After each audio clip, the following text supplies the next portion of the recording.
بسم اللہ الرحمن الرحیم۔ جب نوح علیہ السلام کشتی بنا رہے تھے تو ایک مومنہ بوڑھی عورت روز اللہ کے نبی کے پاس اپنی گٹھڑی لے کر آتی اور کہتی، اے اللہ کے نبی، کب کشتی روانہ ہوگی؟ نوح علیہ السلام فرماتے، ابھی دیر ہے۔ وہ عورت شام تک بیٹھی رہتی اور پھر اٹھ کر چلی جاتی۔ ایک دن نوح علیہ السلام نے فرمایا کہ اے عورت، جب جانا ہوا تو تمہیں بتا دیا جائے گا۔ یہ عورت واپس چلی گئی اور انتظار کرنے لگی کہ کب نوح بلائیں گے۔ اس دوران عذاب آ گیا اور کشتی روانہ ہو گئی، لیکن نوح علیہ السلام نے اس عورت کو نہ بلایا۔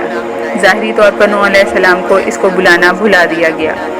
جب طوفان تھما تو ایک دن نوح علیہ السلام کے دل میں محبت اٹھی کہ شہر کو دیکھوں جہاں سے چلا تھا۔ وہاں آئے اور قریب جا کر دیکھا تو ایک جھونپڑی میں دیا جل رہا تھا۔ نوح علیہ السلام یہ دیکھ کر چونک گئے کہ روئے زمین پر کوئی ایسا گھر بھی ہے کہ اتنے عظیم طوفان کے بعد بھی جس میں چراغ جل رہا ہے۔ انہوں نے وہاں تکبیر بلند کی تو وہ عورت سامان لے کر آ گئی اور کہنے لگی، یا نبی اللہ، کیا کشتی تیار ہے؟ چلیں۔ نوح علیہ السلام نے حیرت سے اس کو دیکھا اور کہا، رکو بڑھیا، کیا تمہیں کچھ بھی پتہ نہیں چلا؟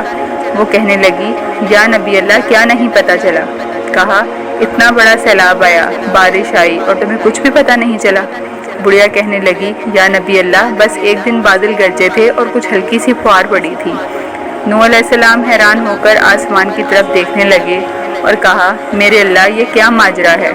اللہ تعالیٰ نے نوح علیہ السلام پر وحی بھیجی کہ اے میرے پیارے نبی، اس عورت کے دل میں چونکہ تمہاری محبت تھی اور تم نے اسے پابند کر دیا تھا، اور چونکہ تمہارا اس سے وعدہ بھی تھا کہ نجات کی کشتی میں اسے لے جاؤ گے، تب جبکہ تم نے اپنا وہ وعدہ پورا نہیں کیا، لیکن اے نوح علیہ السلام، میں تو تمہارے وعدے کا ذمہ دار تھا، اس لیے میں نے اس بڑھیا تک عذاب پہنچنے ہی نہیں دیا۔ امام سجاد علیہ السلام نے اپنے مومنین سے فرمایا، او مومنوں، یہ حدیث قیامت تک کے مومنین تک پہنچانا تم پر واجب ہے۔ انہیں بتا دو کہ جس نے ہم سے محبت کی، قیامت کا عذاب ضرور آئے گا، لیکن جیسے اس بڑھیا کو پتہ نہیں چلا، ہمارے مومنوں کو بھی پتہ نہیں چلے گا کہ کب قیامت آئی اور کب چلی گئی۔ ویڈیو پسند آئی ہو تو لائک کیجئے، چینل کو سبسکرائب کیجئے اور شیئر کیجئے۔